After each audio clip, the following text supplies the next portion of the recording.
Yeah, and you know, it's interesting because people wouldn't necessarily think this when they meet me or look at me, but I ride the line between introvert and extrovert. So I definitely have a lot of qualities that are more of an introvert. And before I launched my business, I remember my story to myself was always that I couldn't connect with people.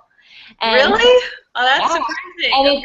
and if people hear that now, they're like, yeah, sure, but that was my story inside. Maybe that's not ever how people receive me on the outside, but that's what I always thought. And so first I was about shifting that and telling myself a different story that like, no, I can connect with people. And I broke it down and made it simple for myself. And what would be the worst thing that could happen if I reached out to this person and they didn't come back? I'd be in the same spot that I was when I started.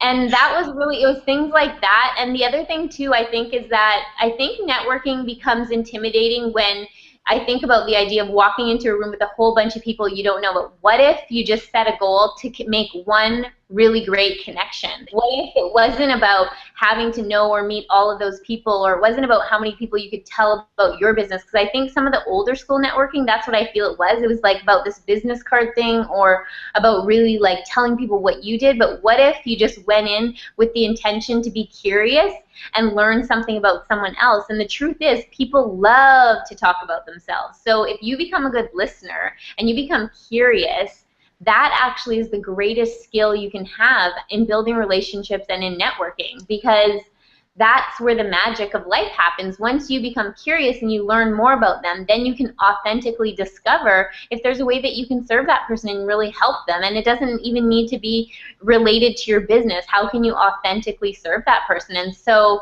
I think it all comes back to like really just being curious, I would say, is a really good one. It's curious and taking baby steps and tuning in with how does that feel? Like, how does it feel when I walk up to that person that I don't know and spark a conversation or ask a question or compliment people? People love to be complimented. That's a really good way to sort of authentically compliment. Don't just look for things Yeah. that, like little ways. And I think too, it's like cultivating a muscle. It's like do it a few times and it starts to feel a little bit better. And sometimes you're going to have an experience where, you know what, you might walk into a circle where people aren't that friendly or they don't easily welcome you in, but don't let that circumstance on the outside determine or stop you. Just like that was just one person's situation. But in the reality, most people are open to connecting with other people.